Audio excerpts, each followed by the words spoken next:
Gente querida, bom dia. Pode ficar sentado. Com essa aliança que houve no nosso país entre evangélicos e Bolsonaro, foi disseminado na nossa nação o falso conceito de que se o cristianismo entrar para valer no Brasil, se a nossa nação passar por um avivamento cristão, se os valores do Evangelho penetrarem na sociedade, a empresa que vai mais lucrar com isso será Taurus. Como resultado da presença do cristianismo no Brasil, veremos na Rio Branco, na Presidente Vargas, na Avenida Atlântica, na Vieira Solto, brasileiros andando com uma pistola na cintura. Então, foi disseminado no nosso país um espírito raivoso, beligerante, que associou o cristianismo a estado de exceção. Que a nossa fé, por exemplo, é capaz de celebrar algo como o regime militar. E que evangélicos são capazes até mesmo de apoiar um candidato que numa sessão do Congresso Nacional celebrou a memória de um torturador. Aí talvez você esteja dizendo, Antônio, mais uma vez você tocando nesse assunto. Ontem você já falou isso extensamente nas redes sociais, você não está ficando doente. Eu estou doente, totalmente doente. Porque estão associando a fé que mantém a minha sanidade mental ao seu oposto. Estão associando Cristo a uma cultura bélica. E estão chamando de comunismo o que é elemento basilar da ética cristã.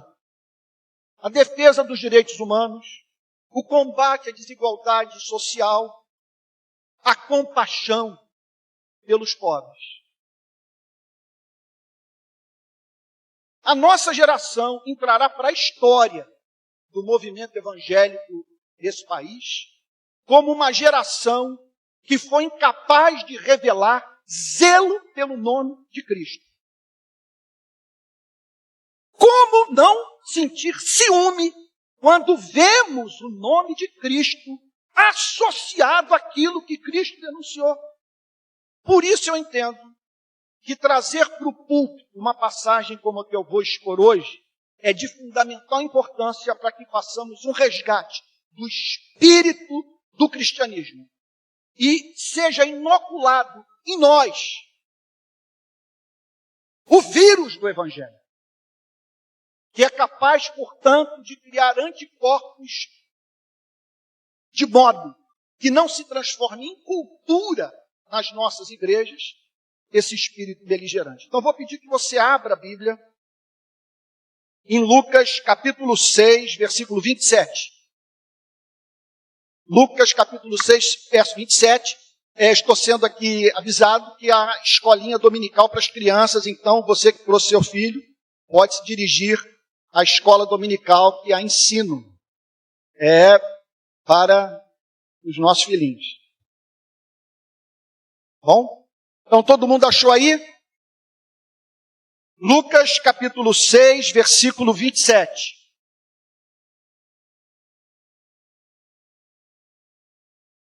Acharam? Acharam? Eu vou pedir para o meu filho Pedro fazer uma oração aqui, pedindo a bênção de Deus para essa mensagem. Porque é aquela história, quando eu comecei, eu acho que eu contei isso para vocês recentemente, quando eu comecei o meu ministério, eu queria muito pregar com exatidão, pregar bem. Só que depois de um tempo, ficou claro para mim que não adianta você pregar com exatidão, pregar bem. Tem que haver aquele elemento de graça, de transcendência, de poder, porque o objetivo do pregador é transformar vidas. Daí a necessidade dessa graça, sem a qual, conforme diz um velho hino, que eu acho que nem se canta mais, a igreja murcha. Então vou pedir para o Pedro fazer uma oração e logo em seguida farei uma exposição dessa passagem, Lucas capítulo 6, do verso 27 em diante. Irmãos queridos, do ponto de vista, vamos assim chamar de epistemológico, do ponto de vista da chamada ciência do pensamento, um dos insights mais poderosos, profundos, definidores da minha formação intelectual que eu pude obter, me foi comunicado pelo médico e pastor congregacional que durante 40 anos pregou na capela de Westminster, no centro de Londres, Mark Lloyd Jones. Ele fala que, no seu modo de ver, o cristianismo, ao pensar no funcionamento da mente humana, fala em termos de mente e espírito da mente. Você tem a mente e tem a propensão da mente. Aquilo que move a mente a funcionar de uma determinada maneira. Então, o texto que nós vamos examinar hoje nos fala sobre o espírito do cristianismo. De como que funciona a cabeça do cristão. Eu diria o seguinte, da sua propensão, da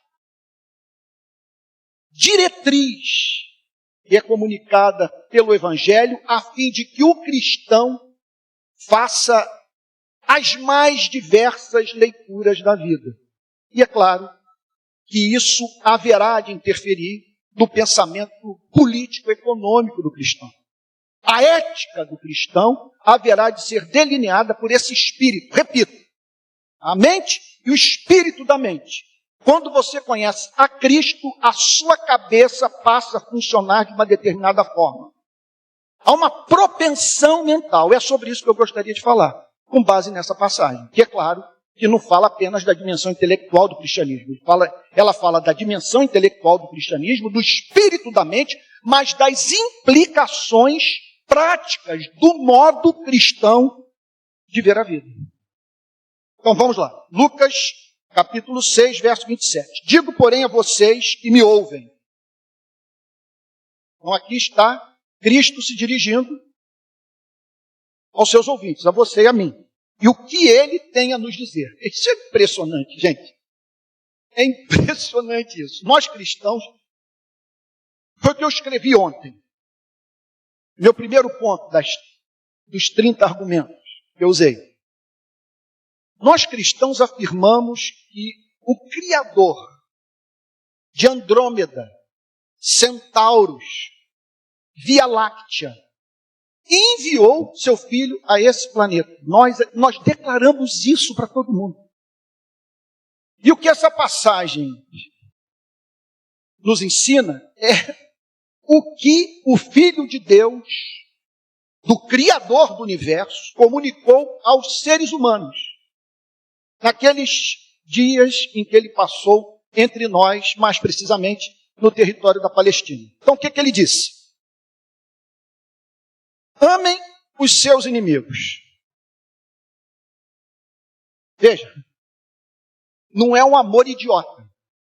Não é um amor ingênuo. Não é um amor que não investe em seguro de vida, não põe tranca na porta da casa. Não é um amor que nos torna incapazes de chamar o feio de feio, o hediondo de hediondo,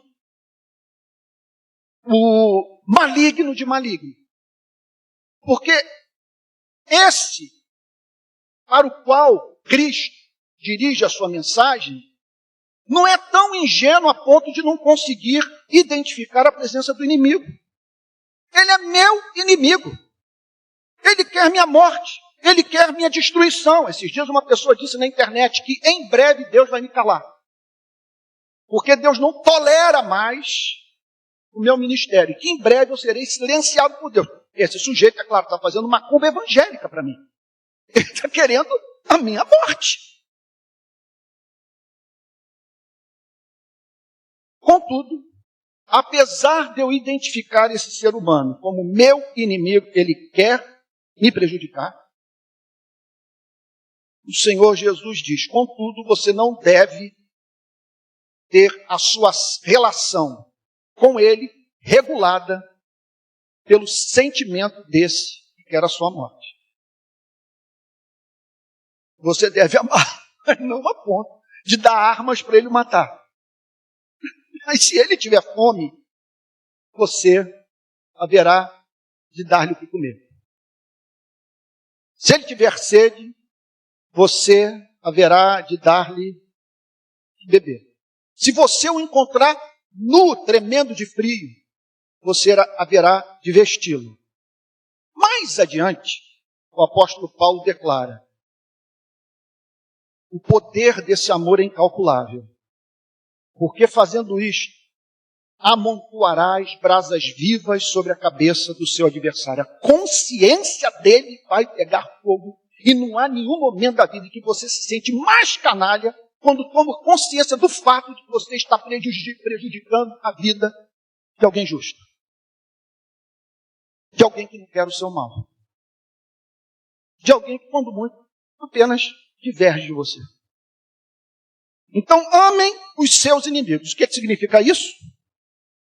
O que é amar o inimigo? Vamos pensar na expressão maior do amor.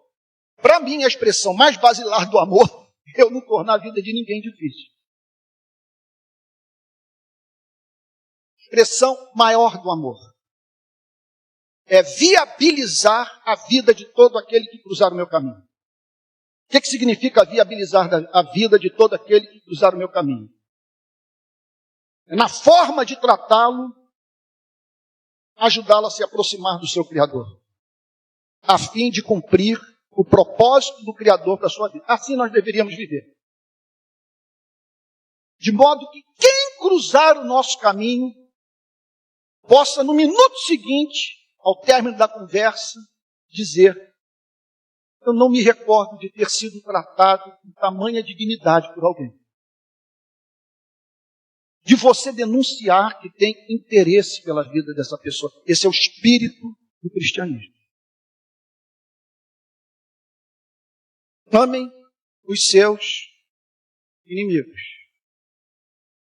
Façam o bem aos que odeiam vocês. Jesus está antevendo um problema que nós enfrentaríamos. Porque, conforme eu disse, eu acho, no domingo passado, vocês me perdoem o português popular da rua, é uma tremenda roubada associar a vida a Jesus Cristo. Porque se você imitá-lo, você tem alguma esperança de receber da parte das instituições religiosas um tratamento diferente do que Cristo recebeu das instituições religiosas do seu tempo? Você acredita que o poder público vai lidar com você? Sem interesse em silenciá-lo? Quanto mais sua vida se tornar semelhante à vida de Cristo, mais você se tornará exposto a receber o tratamento que Cristo recebeu dos seus contemporâneos. Tanto os de dentro quanto dos de fora da igreja. Inclusive, um dos 12, que tinha liberdade para beijar o seu rosto. E que o traiu. E aqui ele diz que nós devemos fazer o bem por aqueles que têm sentimento de ódio por nós. Incrível isso, eu não sei se vocês já viveram essa experiência, mas nas redes sociais eu vivo diariamente. Você olha para o que a pessoa escreveu e você diz assim, ele me odeia. Quando eu pedi oração, ao ano passado, ter ouvido o meu médico dizer que havia uma suspeita de eu ter desenvolvido um câncer de próstata, eu pensei, tem gente nesse momento torcendo para que o resultado aponte para uma metástase. Porque tem gente no país que me identifica como um falso profeta. É incrível isso. Abro um parênteses aqui para dizer que a maior parte dos pedidos de proteção encontrados nos 150 salmos referem-se a pedido de proteção para que Deus guardasse os seus servos da maldade humana. Impressionante a quantidade de salmos que apresentam esse pedido. Guarda-me do meu semelhante. E aqui o texto diz que nós devemos fazer o bem àqueles que nos odeiam. O que é fazer o bem? Bem, na Bíblia, nunca é uma invencionice humana. Não é um brinquedo religioso que nós inventamos. Estou usando aqui a expressão de Martim Lutero, que ele diz que as instituições religiosas são pródigas em inventar brinquedos religiosos. É aquilo com que você se mantém entretido, enquanto negligencia o que de mais importante existe nas Sagradas Escrituras. Eu me lembro de uma história de um homem que contratou um helicóptero, um avião, decolou uma lata de óleo, jogou óleo sobre sua cidade. Ele contou que o fez para ungir a cidade, a fim de que a cidade fosse protegida espiritualmente. Soube de uma outra pessoa que, para cada bênção recebida, furava uma parte da orelha. Aí eu pergunto a vocês, me mostre um só texto das Escrituras que chame os cristãos para ungirem cidades, literalmente com óleo, e furarem a orelha para cada oração apresentada a Deus. É bem verdade que houve uma ressalva. Ela falou que era alguma coisa muito especial para a sua vida, mas mesmo assim, a Bíblia não prescreve esse tipo de coisa. Então, bem, se trata da revelação da vontade de Deus para a vida do seu povo, daquilo que Deus quer que eu pratique, na perspectiva, repito, de viabilizar a vida de todo aquele que cruza o meu caminho. De modo que esse possa viver vida agradável aos olhos do seu Criador. Verso 28. Abençoem aqueles que os amaldiçoam. O que é a maldição? É a pessoa invocar o Deus soberano para que esse o julgue, o coloque de cama, leve seus bens, sua saúde, sua reputação, até mesmo o mate. Eu me lembro de uma senhora lá de Niterói, mãe até de um amigo meu. Ela, recém-convertida, foi assaltada em Caraí. Então travou-se no espírito dela uma batalha entre a fé recém-formada em seu coração e a raiva que a consumia. Então contam que quando o assaltante levou seus pertences, ela virou-se para o assaltante e disse: Deus te abençoe, meu filho. Quando saíam raios da mão da mãe desse meu amigo querido aí. Então, quer dizer, é uma coisa impressionante isso. Como que há uma propensão no nosso espírito para vivermos olho por olho, dente por dente. Prescrito pela mensagem de Cristo. Ou seja, que caiu em prescrição pela mensagem de Jesus Cristo. Então, abençoem aqueles que os amaldiçoam. A pessoa invoca, a maldição é o seguinte, a pessoa invoca o Deus Todo-Poderoso, para que o Deus Todo-Poderoso quebre você. E o que Jesus está dizendo é o seguinte: faça o oposto. Peça para que esta pessoa se arrependa. A história não ficaria mais bonita assim? Ela vindo a se arrepender? a se reconciliar com Deus e com você. Abençoe a vida dessa pessoa. E se você tomar conhecimento que ela gerou um filho saudável, agradeça a Deus pelo fato do seu Criador ter tratado esse inimigo que o amaldiçoa e que o odeia com misericórdia. Aliás, se você está iniciando sua vida cristã agora, prepare-se para esse fato profundamente desagradável no cristianismo, na nossa relação com Deus cristãos. Deus costuma tratar com impressionante paciência pessoas que praticam mal contra as nossas vidas. Nós julgamos que no decurso de alguns poucos dias, de alguns poucos meses, elas serão inapelavelmente julgadas por Deus, porque não é possível que Deus as deixe impunes. E aí você observa essas pessoas pagando suas dívidas, mudando de emprego, comprando carro, vivendo uma vida aos seus olhos abençoada, conquistando até aquilo que você não conseguiu conquistar na vida, porque Deus é assim, irritantemente paciente, misericordioso, bondoso. Então o texto prossegue dizendo: abençoe aqueles que os amaldiçoam, orem pelos que maltratam vocês. Aqui a coisa saiu do campo do sentimento. Essa pessoa não é que ela o tem como inimigo, não é que essa pessoa o odeie, não é que essa pessoa está fazendo macumba santa contra a sua vida, desejando seu mal. Ela está praticando mal. Ela o maltrata. E o que o Senhor Jesus prescreve? Ore pelos que maltratam vocês. Bom, em verdade, que Deus não é só paciência, não é só longanimidade, não é só misericórdia.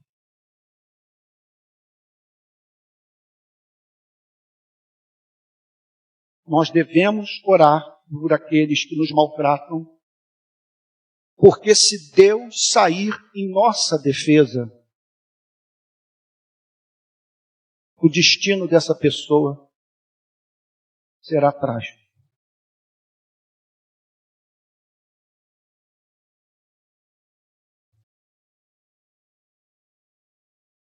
É claro, eu estou aqui pensando se devo ou não devo contar algumas histórias que eu vivi. Mas que me convenceram, histórias que me convenceram do fato de que eu devo orar por aqueles que me maltrataram. Porque eu tenho algumas evidências do fato de que em algumas ocasiões se me afigurou, Deus saiu em minha defesa. Não sou secretário da Santíssima Trindade. Não estou em condição de dizer com absoluta certeza quais as intenções específicas de Deus do ponto de vista das obras da sua providência nesse planeta. Mas houve momentos da minha vida que eu senti compaixão de pessoas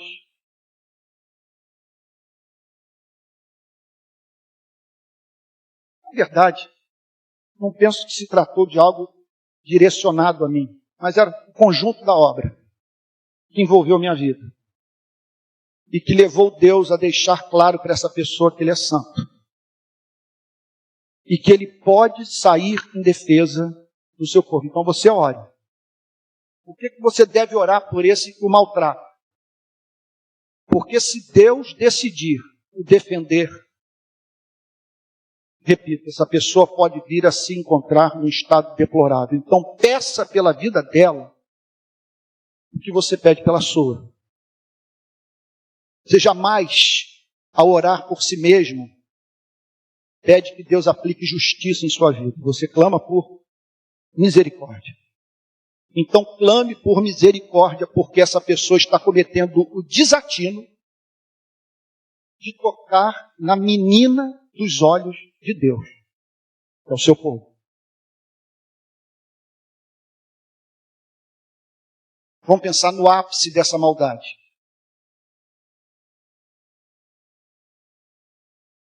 Quando Jesus identificou, deixou claro para os demais discípulos que Judas haveria de traí-lo, ele declarou: ai daquele por intermédio de quem o Filho do Homem está sendo traído. Porque quanto mais excelente uma pessoa é e mais devemos a ela, maior a nossa obrigação de honrá-la. Uma coisa é você pecar contra o seu inimigo, outra coisa é você pecar contra a sua mãe. Por que nos 10 mandamentos honrar pai e mãe?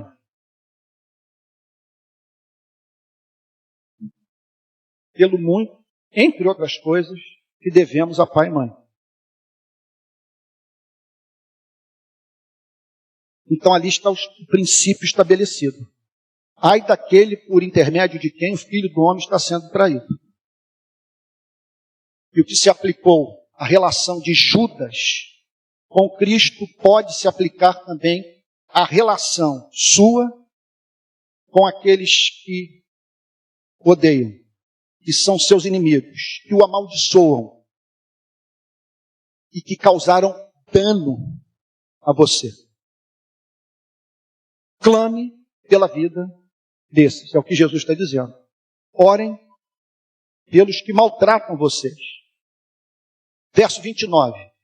Aqui está mais do que evidente a presença do espírito do cristianismo e como que a propensão da mente, da alma, do espírito do cristão é no sentido de levá-lo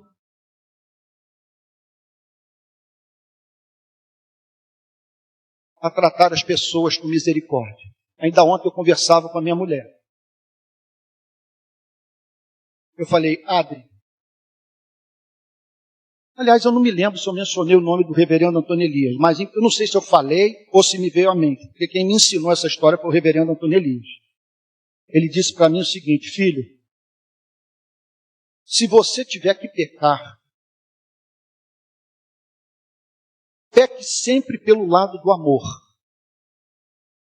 Porque é uma propensão em nós a pecar do lado da justiça, a sermos severos com as pessoas. Então, na dúvida, ao viver aquela experiência que você diz: meu Deus, será que essa pessoa está abusando do meu amor?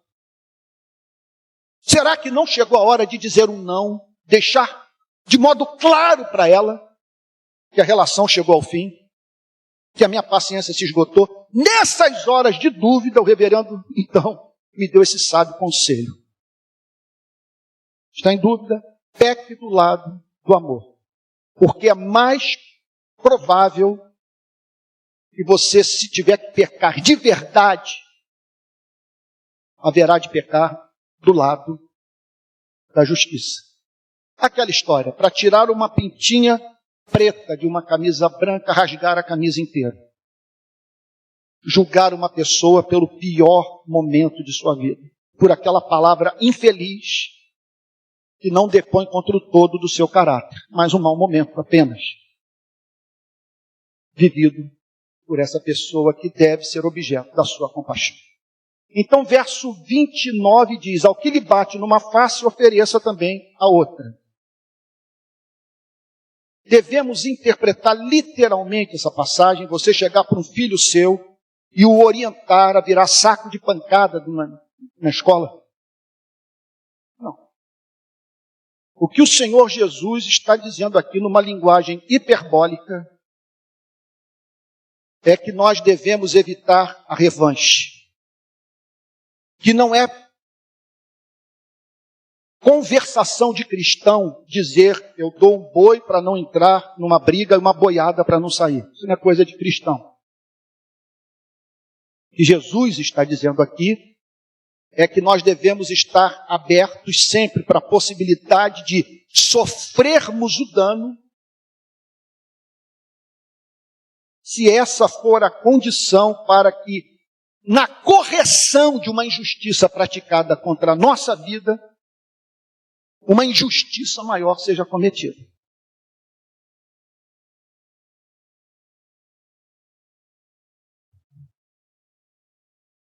Ao que lhe bate uma face, ofereça também a outra. Eu me lembro de uma experiência que eu vivi na comunidade Mandela, isso deve fazer uns 10 anos. Eu vivi a experiência do Tribunal do Tráfico.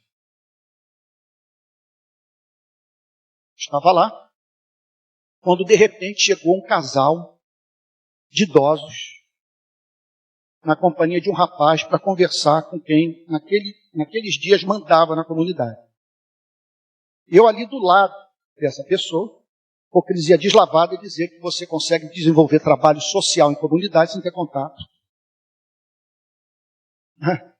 Um bandido. E a minha missão também, na comunidade, pregar o evangelho a bandido. E no caso desse, me tratava com especial cordialidade, ouvia as mensagens mais duras que eu podia dirigir para alguém e que me respeitava. Meu filho Pedro conheceu. Até hoje eu oro por ele e peço a Deus oportunidade de visitá-lo na prisão. Então eu me encontrava com ele na esquina da comunidade. Chega esse casal com esse rapaz. Acusação. Olha, esse rapaz é o entregador de pizza da minha pizzaria. Pizzaria de comunidade. Né? Para sobreviver. E a mulher, a senhora, que havia procurado o responsável pela comunidade, disse o seguinte: olha, eu sou empregada doméstica, eu vendo pizza, e ele entregava pizza para mim. E ele pediu para que eu comprasse uma motocicleta para ele poder entregar as pizzas. E eu comprei a motocicleta e dividi em 8 prestações. Ele pagou as 2 primeiras, mas as 6 últimas ele não pagou. Aí o dono do pedaço virou-se para o rapaz e pediu para ele se explicar. No que ele foi se explicar, se complicou mais ainda.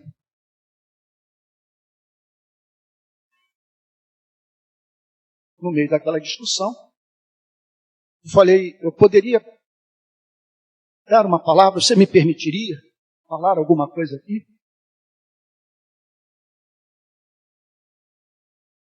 Ao que eu virei para o rapaz e disse o seguinte: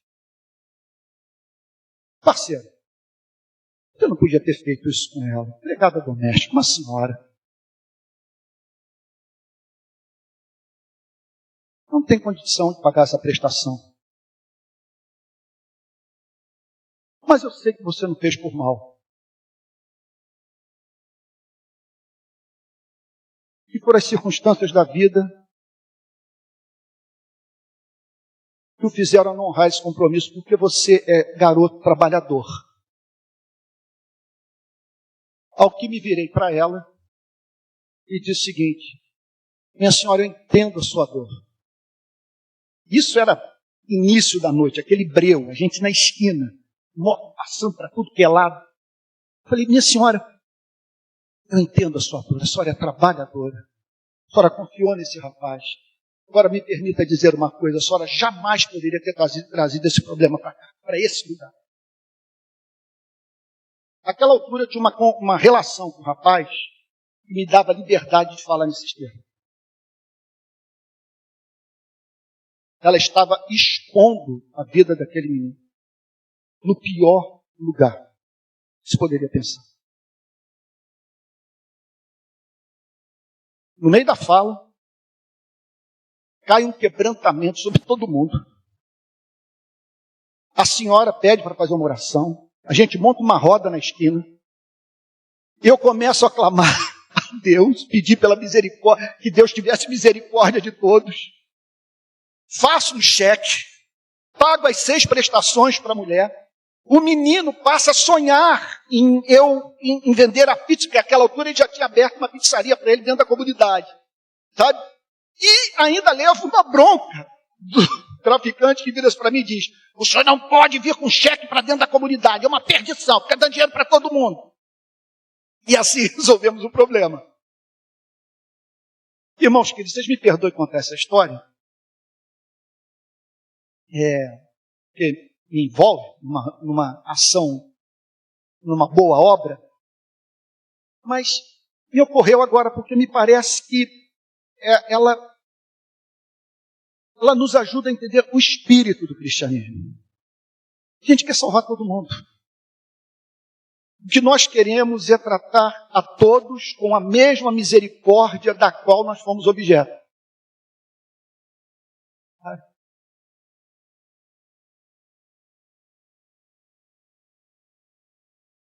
O que lhe bate numa face, ofereça também a outra. Ao que lhe tirar a capa, deixe que leve também a túnica. Meu Deus, é um princípio. Quantas mortes ocorrem por causa da túnica? Divisões em famílias, rachas em igreja, porque não houve quem se dispusesse a sofrer o dano.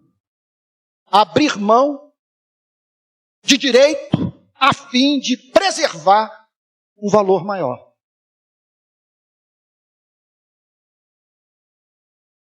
Ao que lhe bate numa face, ofereça também a outra. Ao que lhe tirar a capa, deixe que leve também a túnica. Dê a todo o que lhe pedir alguma coisa.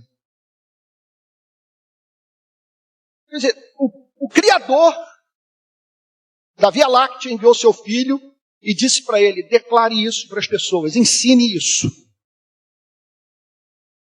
Busque incutir na cabeça dos seus discípulos esse valor. Dê a todo o que lhe pedir alguma coisa. Ele está dizendo o seguinte: seja para a vida do próximo o que Deus é para a sua vida.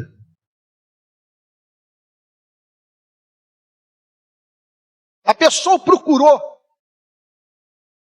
motivada por uma relação análoga àquela que você tem com Deus. O procurou da mesma forma que você procura suprimento em Deus para as suas necessidades, então seja Deus para a vida dela. O canal da misericórdia divina, o que Jesus está dizendo. Dê a todo o que lhe pedir alguma coisa.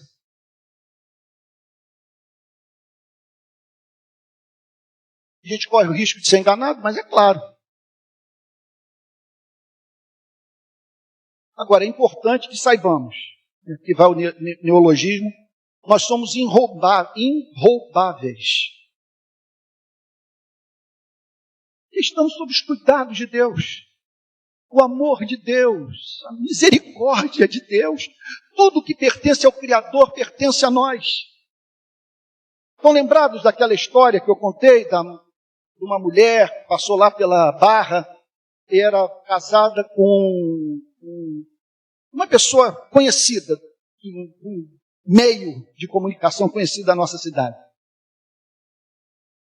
Ela virou-se para mim uma vez no gabinete pastoral e disse o seguinte: Antônio, meu marido está desempregado, arrumou um amante. Eu perdi tudo. Não tenho mais nada. Só tenho a Deus. Eu fiquei calado. E o silêncio me pareceu que ajudou a entender o ponto. Quem tem tudo e Deus não tem mais do que aquele que tem apenas a Deus. Ela lhe entendeu, naquela conversa, que o principal ela havia recebido. Pois a maior bênção que Deus tem a dar a você e a mim é Ele próprio.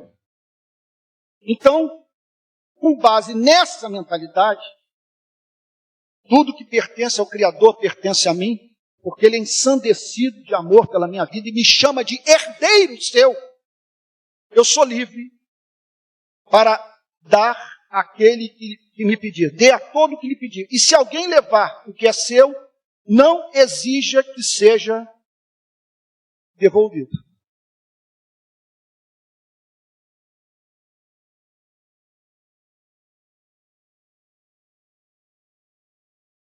eu sei que passa pela cabeça de todos situações in extremis. E levar o que é nosso pode representar não termos onde morar com os nossos filhos. O Senhor Jesus está falando aqui sobre a propensão de alma, sobre o espírito do cristianismo, sobre a primeira ideia que deve passar pela cabeça do cristão, que é a de fazer com que todo aquele que mantém contato com o discípulo de Cristo se aproxime do propósito de Deus para a sua existência. E a todo que lhe pedir alguma coisa, se alguém levar o que é seu, não exija que seja devolvido. Aí a máxima. Isso aqui é mortal. Esse princípio é um princípio, meus amados irmãos. Olha, de certa forma, ele em alguma extensão relativiza a luta de classe. Porque olha só, façam aos outros o mesmo que vocês querem que eles façam a vocês.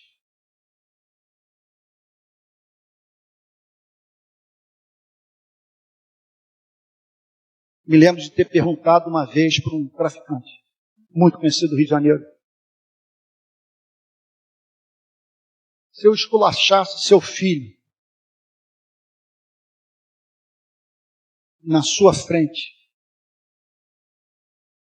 dizendo que o fiz por falta de oportunidade de vida, você me perdoaria?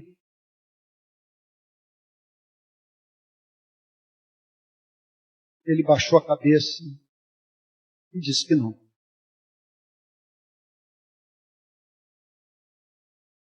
Porque há um ponto em que não podemos, que se torna imoral, eu diria até desrespeitoso à santidade da vida humana, dignidade humana, declararmos que o papel corruptor do meio é capaz de eliminar toda a culpa pessoal, toda a responsabilidade pessoal. E por que não elimina? Porque, por mais difícil que seja a minha condição de vida, eu sei como eu quero ser tratado pelo próximo.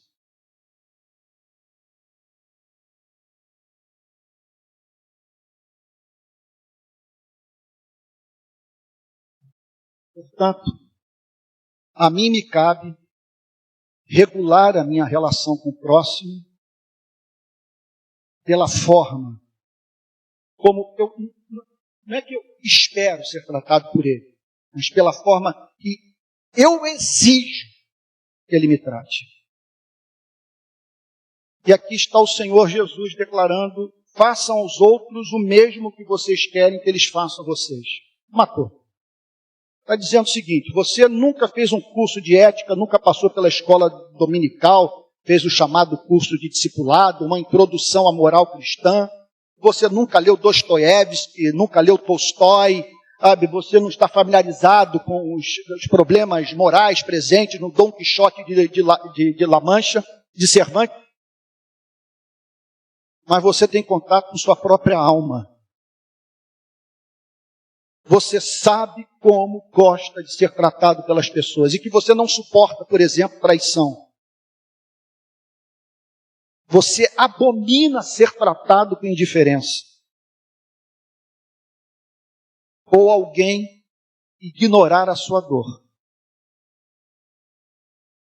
O que Jesus está dizendo é o seguinte: regule a sua relação com todos aqueles que cruzarem o seu caminho pela forma como você trata a si mesmo e pelo modo como espera ser tratado por todos.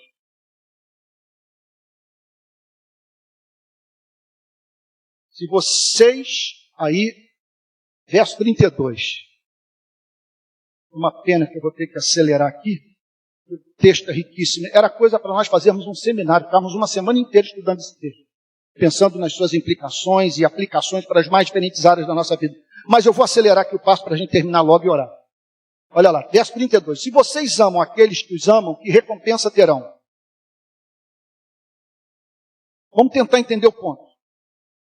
Se vocês amam aqueles que os amam, que recompensa terão? O que há de diferente em relação ao mundo nessa espécie de amor? Veja só. O que há de distintamente cristão nesse amor? O que você pode encontrar nesse amor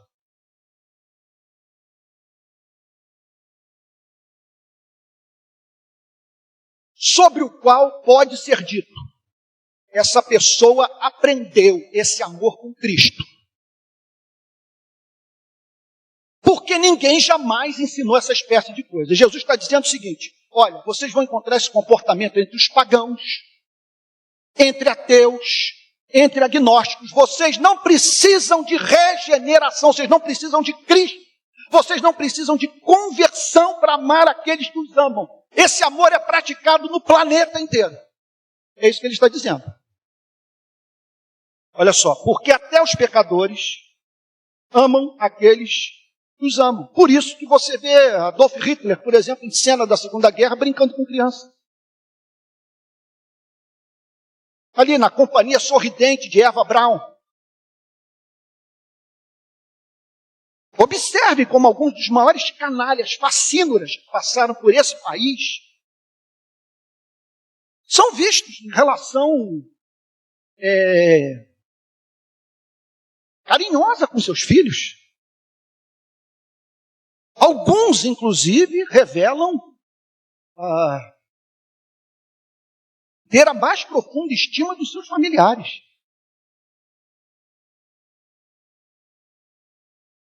E aqui está o Senhor Jesus dizendo, porque até os pecadores, quem são os pecadores? Os pecadores são aqueles que ignoram a Deus, que levam a vida em desconsideração à existência objetiva do Criador. Jesus está dizendo, Jesus olha para esse sujeito que ele desconsidera Deus. O pecador. Por favor, não vamos banalizar a palavra pensando em sexo, pensando em tabaco, pensando em bebida alcoólica. Pecador é aquele que não ama, e amar é feio, e não amar é feio. Não amar é nós nos comportarmos de modo diferente daquele que prescrevemos para o próximo, que esperamos ser tratados. Então ele diz, porque até os pecadores amam aqueles que os amam. Vocês não precisam de evangelho para amarem aqueles que os amam. Isso é da natureza humana, o nome disso é afeição natural. Sendo que o apóstolo Paulo faz uma ressalva na segunda epístola a Timóteo, no capítulo 3, que os seres humanos perderiam a afeição natural no final dos tempos. Que eles se comportariam de modo inferior àquele que o ser humano é propenso a se comportar pelo simples fato de ser imagem e semelhança de Deus. Eu não preciso de Bíblia para viver essa espécie de amor. Basta ser gente. E aí Cristo prossegue. Se fizerem o bem aos que lhes fazem o bem, que recompensa terão? Vocês tratarem com bondade aqueles que os tratam com bondade. Vocês receberem em casa com honra aqueles que pagaram suas dívidas. Por que Deus haveria de galardoá-los? Por que Deus haveria de exaltar o nome de vocês? Por que Deus haveria de abençoá-los por causa disso? Vocês estão simplesmente se comportando a partir do sentimento mais presente na vida de todo ser humano, que é o amor próprio. Porque todos os seres humanos são loucos de amor por si mesmos. Por isso que é uma péssima interpretação da Bíblia, aquela que, quando Jesus diz, amarás o teu próximo como a ti mesmo. Eu já vi gente pregando assim, nesses termos, dizendo o seguinte, está vendo? Aqui está Jesus ensinando a primeiro você se amar. Primeiro você se ama e depois você ama o próximo. Não há uma só passagem bíblica que nos ensine a nós amarmos a nós mesmos. A Bíblia pressupõe que nós nos amamos. Inclusive a Bíblia faz intensos apelos a esse amor próprio e não tenta erradicá-lo. A Bíblia o declara como parte integrante da imagem e semelhança de Deus. Por isso o Salmo 37 diz: agrada-te do Senhor e Ele satisfará os desejos do teu coração. Entrega o teu caminho ao Senhor, confia nele e o mais Ele fará. O problema é quando o amor próximo desconsidera o caráter de Deus, a santidade de Deus e a dignidade humana. O problema é quando você absolutiza o seu desejo. O problema é quando você decide viver num universo antropocêntrico e não no universo no qual todos vivem para a glória do Criador. Então aqui está o Senhor Jesus dizendo: se fizerem o bem aos que lhes fazem o bem, que recompensa terão? Até os pecadores fazem isso. Quando ele fala sobre pecador, ele está falando o seguinte: essa pessoa não tem Bíblia. Essa pessoa não foi regenerada, o Espírito Santo não habita em seu coração. Ela não teve um encontro com Cristo, ela não sabe nem quem é Jesus.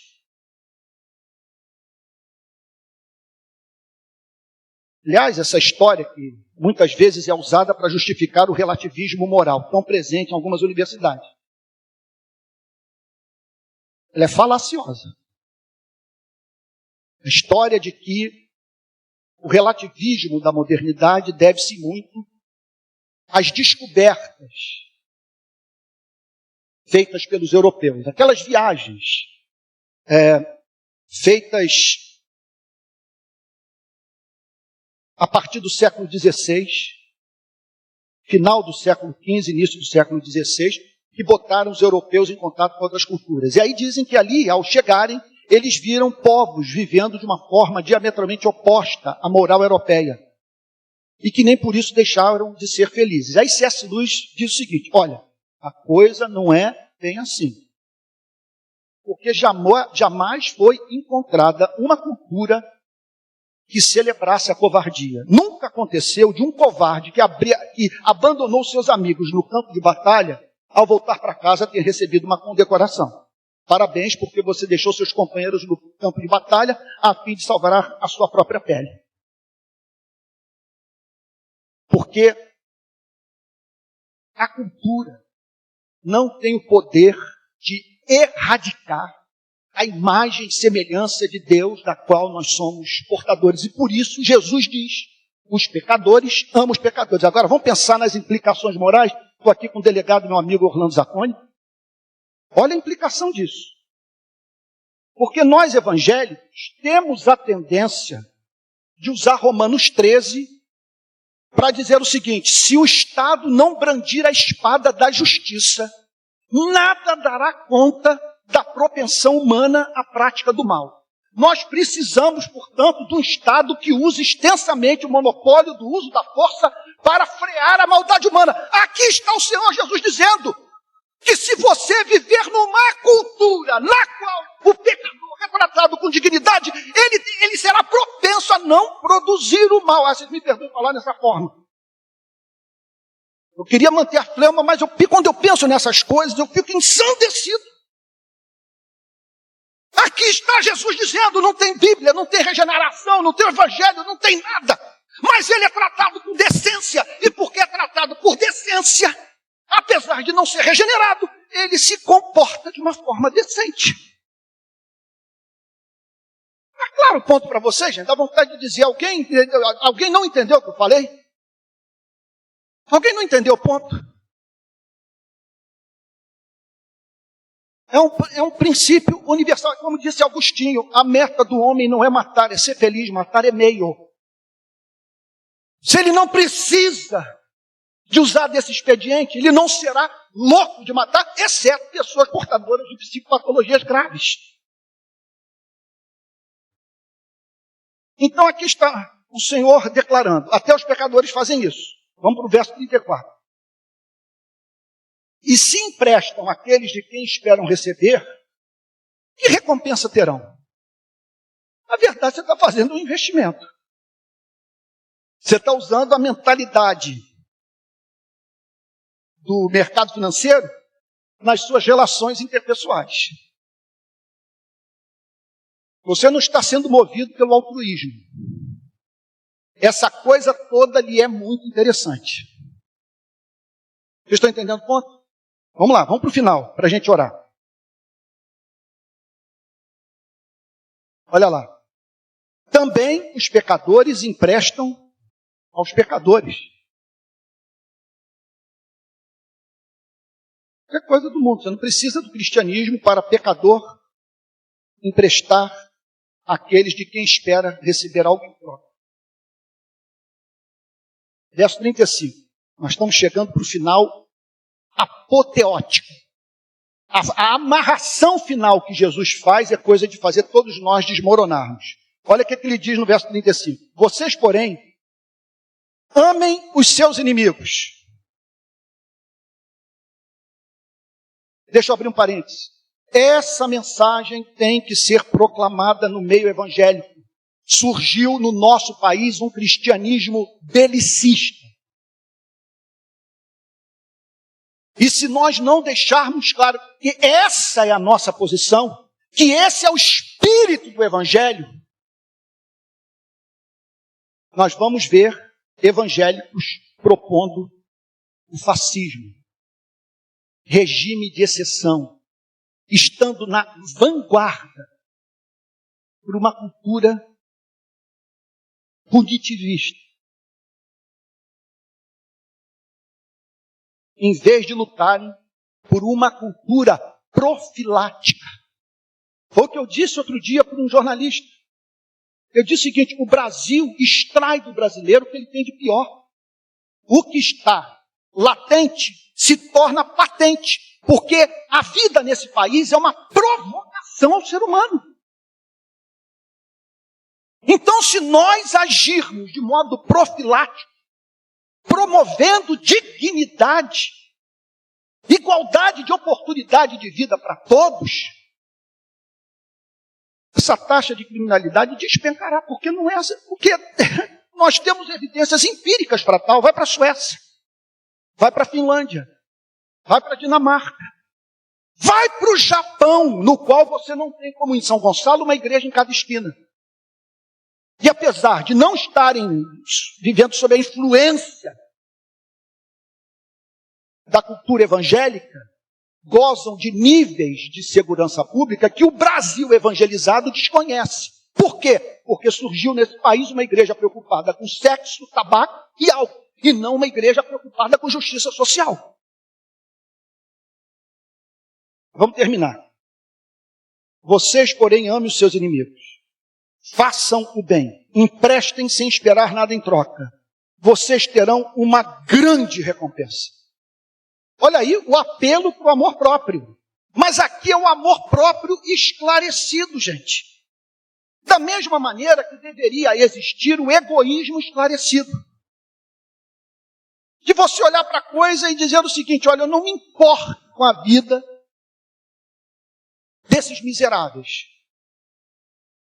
Mas é interessante para mim que eles tenham acesso à educação, que vivam com dignidade, recebam salários justos, porque senão eu não vou conseguir andar na figueira solto, sossegado. Eu vou ter que deixar de ir ao Maracanã. Porque essa desigualdade vai se voltar contra a minha vida. Eu vou ter que gastar muito dinheiro com segurança. Ter que blindar meu carro e levantar muros no meu condomínio. Minha vida vai virar um inferno. Vou ter que monitorar meus filhos de madrugada pelo celular. Aqui está então Jesus dizendo: vocês, porém, amem seus inimigos, façam bem, prestem sem esperar nada em troca. Vocês terão uma grande recompensa. Qual é a grande recompensa? Qual é a grande recompensa? Hã? Qual é a grande recompensa? Serão filhos do Altíssimo. Ele não está pregando salvação pelas obras. A salvação é pela graça mediante a fé. Mas ao dizer que nós seremos filhos do Altíssimo, o Senhor Jesus está declarando que nós... Eu prometi a Deus que nessa transição aqui da Barra para o ABI, como eu já previ, que nós teríamos um auditório diferente na ABI, nós vamos receber, acredito, nos próximos meses, muitos formadores de opinião, inclusive amigos meus jornalistas estão dizendo que vão frequentar aqui. Então eu não quero ser aquele pregador que eu fui lá na Barra. Eu espero ser uma pessoa um pouco mais moderada, para não espantar ninguém. É aquela história do Billy Graham, né? Conta que um sujeito um capelão foi visitar um condenado à pena de morte na prisão. Para aconselhá-lo, para encorajá-lo, enfim, né? Foi lá, pregar o evangelho para ele. Contam que ao término da entrevista, o pobre coitado que se encontrava atrás das grades e esperando a pena de morte, virou-se para alguém e disse o seguinte: olha, se Deus não tiver misericórdia de mim, eu vou terminar doido que nem esse homem. Então não quero passar a imagem que eu sou um desequilibrado. Mas, irmãos, nessas horas é tão difícil controlar a emoção. Quando ele diz que seremos filhos do Altíssimo, ele está dizendo o seguinte: se você viver assim, ficará evidente que você tem o DNA de Deus. Você entendeu? Que você foi parido por Deus, gerado por Deus, que você não é apenas criatura de Deus, você foi gerado pelo Espírito de Deus, que você é semelhante a Cristo. Você sabe o que é filho do Altíssimo? O Criador de Júpiter, de Marte. Aquele que aquele que, se houve um Big Bang, está por trás de tudo que foi criado. O que ele disse é o seguinte: se você viver dessa forma doce, que não significa ser ingênuo, você vai dizer, ele está me amaldiçoando, ele me odeia, ele me maltrata. Não há ingenuidade aqui. Ele está dizendo o seguinte: eu só me recuso a ser pautado pela maldade dele. Reproduzir a sua vida. Por quê? Porque eu conheci Jesus. Porque eu tive um encontro com Jesus. Aí ele conclui. Aí Jesus conclui dizendo: você será chamado filho de Deus. Não é que você vai comprar carro novo. Finalmente terá aquela casa em Búzios. Ou meu sonho de consumo. Quer dizer, se ele vivesse no outro mundo, se não tivesse miséria, ia ter uma casinha em Teresópolis, ou em Nogueira, ou em Areal, ou em Araras, com uma lareirazinha para ficar ali. Então, lendo um livrinho, tomando um vinhozinho. Opa, pode, né? Falha. Né? Então, serão filhos. A recompensa é o seguinte: a recompensa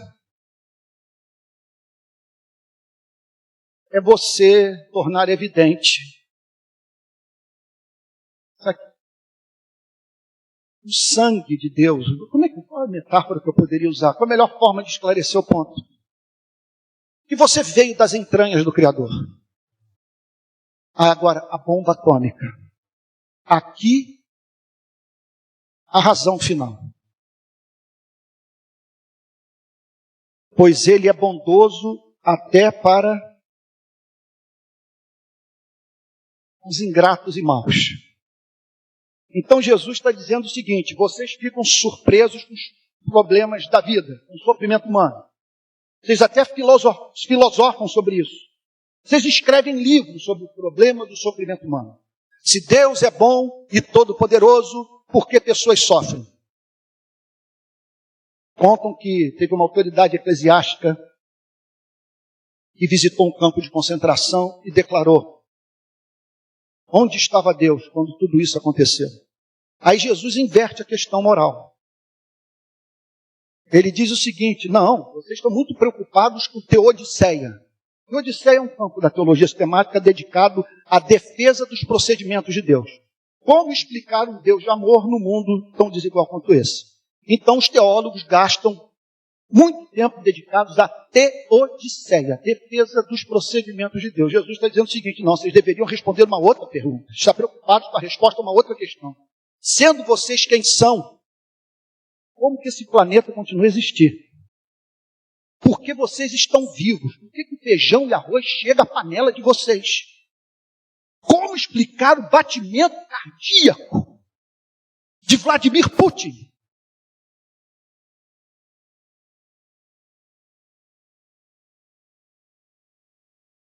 Como explicar o fato de pessoas perversas que celebram morte de bandido gerarem filhos saudáveis?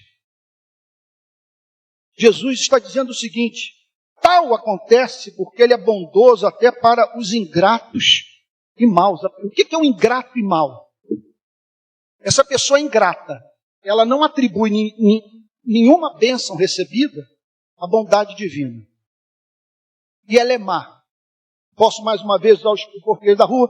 Ela tem o chamado espírito de porco. Ela é má.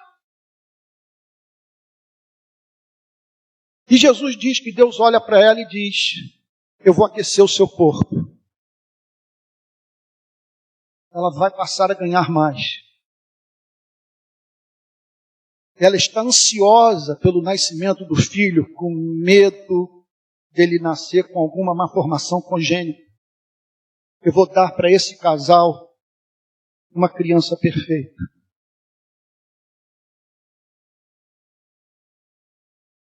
Jesus está dizendo o seguinte: o Pai me mandou para esse planeta para dizer isso para vocês. Ele é bondoso até para os ingratos e maus. E aí a bomba conta.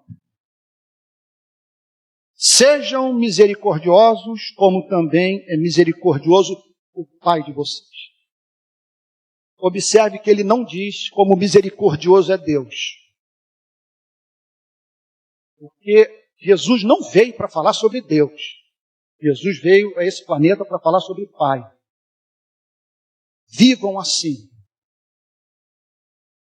Porque assim é Deus, o Pai. Ao falar sobre Pai, ele está falando sobre doçura, amabilidade. Ele está falando sobre um ser amorosíssimo, dulcíssimo, benevolentíssimo.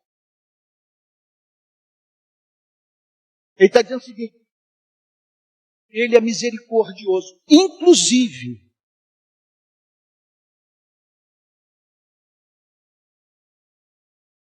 ele tem tratado também a você com misericórdia.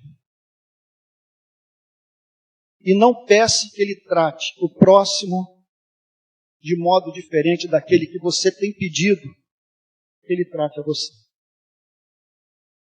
Eu concluo fazendo uma pergunta para vocês. Diante do que nós acabamos de estudar, o que temos a dizer sobre a cultura predominante nas igrejas evangélicas desse país? Sobre algumas das nossas figuras públicas.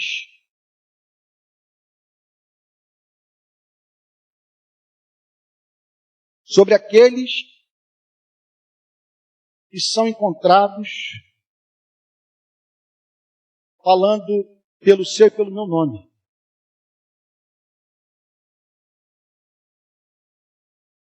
Esse é o espírito do cristianismo.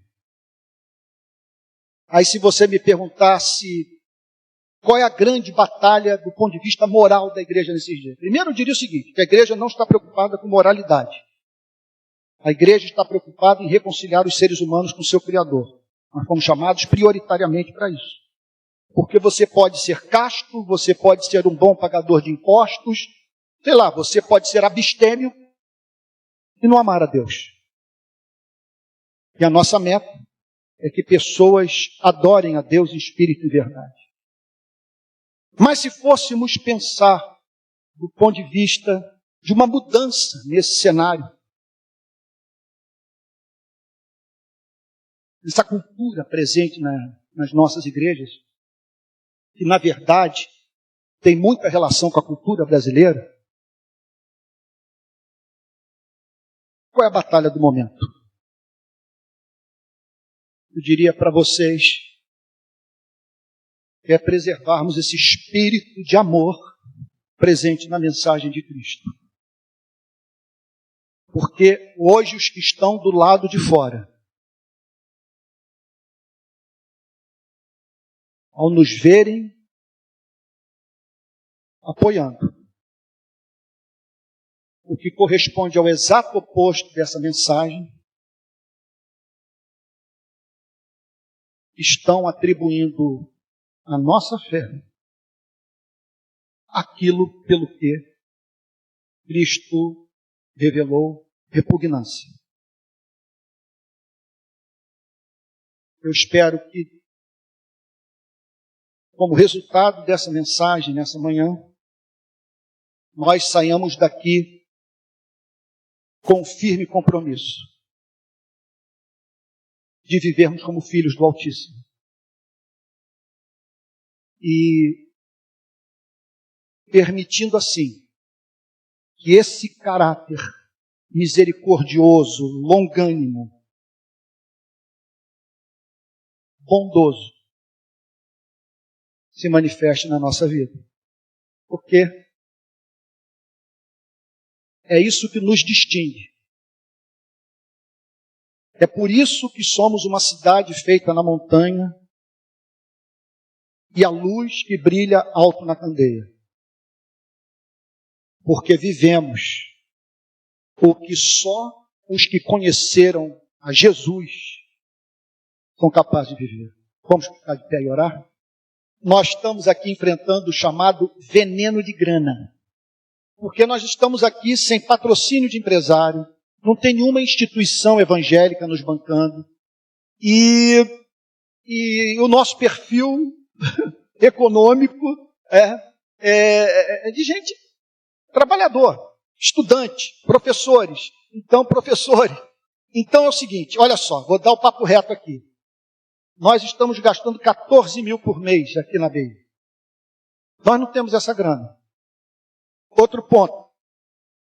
Nós estamos experimentando um grande desperdício, porque há muita gente que nos segue fora do Rio de Janeiro. Aliás, no Rio de Janeiro, mas que não está aqui. Gente que nos acompanha dos Estados Unidos, Portugal, Moçambique, Angola. E a nossa transmissão está sendo feita pelo meu aparelho de telefone celular. Eu tenho uma proposta de um cinegrafista, de jornalista que trabalhou no Jornal Globo, craque desse tipo de trabalho, para transmitir com alto padrão de excelência os nossos cultos para tudo que é canto. Então, nós precisaríamos hoje de uns 20 mil por mês para pagar o aluguel e a transmissão. Ele está cobrando uns 4 e tal. Domingo que vem a gente deve fazer uma experiência, um único domingo, para ver como é que vai ser. Bom, estou falando tudo isso e nós estamos precisando de help, aí de ajuda, não recebemos ajuda do Estado também, nem vamos receber jamais. Então, você pode ajudar de 3 formas. Contribuindo ali, tem aquele baúzinho, hoje quase ninguém usa, né? É o chamado gasofilaço. Depois eu gostaria que alguém me apresentasse a etimologia da palavra gasofilaço, que até hoje eu não sei o que significa. Gasofilaço. Você pode também fazer uma transferência por Pix, aqui vai o número 864-759-16749. 864-759-16749. E você pode também usar aquela maquininha lá, esse tipo de máquina que você faz a transferência na hora. O nosso querido Emerson está com uma delas ali, está com 2, né? Então você pode fazer a transferência hoje ao término do culto por meio dessas máquinas, tá bom? É isso. Agora, olha só, outro ponto. Nós estamos precisando ter conta bancária. Para ter conta bancária, isso aqui precisa se transformar em pessoa jurídica. Por isso, alguns irmãos aqui, cabeçados sob a liderança do trabalho do Márcio, que é advogado, tá bom? Estão nos ajudando a formar essa nova instituição, que a gente possa ter conta de tesouraria, transparência, prestação de contas, essa coisa toda que hoje nós estamos trabalhando em situação muito precária. Foi tudo novo, a gente não havia programado vir para cá. Em razão das circunstâncias, tomamos a decisão, há coisa de uns 40 dias, de vir congregar no centro do Rio. Então, o Márcio, depois, ele pede para que quem quiser ficar, não precisa ser todo mundo, né? Sabe? Só para ele vai dizer aqui os termos da instituição e tal, né, Márcio? E depois eles vão assinar aqui um estatuto, né? É isso? Ok, é só isso. Então, outro ponto que eu quero pedir a todos muita paciência. Está sendo tudo feito de uma forma bastante simples, ou seja, as coisas não estão funcionando como nós gostaríamos. Estamos nos adaptando ao local, montando equipe de trabalho, por isso uma falha ou outra. Mas estamos trabalhando duro para cada vez mais oferecer um ambiente mais confortável, mais agradável para todos. Olha, o calor tem dias contados, eu não posso dar nenhuma promessa com relação à mudança do sistema de refrigeração aqui do auditório da BI. A BI lida com muitas dificuldades também, e esse ar-condicionado aqui deve ter uns mais de 50 anos, o ar-condicionado da BI. Sabe? Então, aí eu espero que não esteja sendo muito difícil para vocês aí. Para mim está sendo muito difícil, eu estou sentindo muito calor aqui. Mas isso aí tem dias contados, daqui a pouco vai entrar, já estamos no outono, estação mais bonita do ano. E vem o inverno, vai ficar mais agradável, e nós vamos pensar em soluções para isso, tá bom? Mas eu conto com a paciência. E se você quiser trabalhar, procure o PP. O PP está aqui, pode ficar de pé. E se você quiser ajudar, olha, está o PP, você pode vir aqui e oferecer sua ajuda em qualquer área. Tem muita coisa para fazer aqui no centro, né? A gente estava até conversando de oferecer um banquete, aí, um café da manhã, para esses cidadãos brasileiros em situação de rua. Não é isso? Então a gente tratar essa gente com misericórdia. Isso aqui é um prato cheio para o exercício da misericórdia. Tá bom? Vamos encerrar o nosso culto com uma oração. Bom, e ao término do culto, se você quiser contribuir, basta procurar aqui o Emerson e tal, ou fazer a sua contribuição direto pelo Pix. Tá bom? E quero deixar um abraço para os amigos, os irmãos que nos assistem, que acompanham esse culto das mais diferentes regiões do mundo. Sabe, que Deus abençoe muito. Vamos ficar de pé? Encerrar?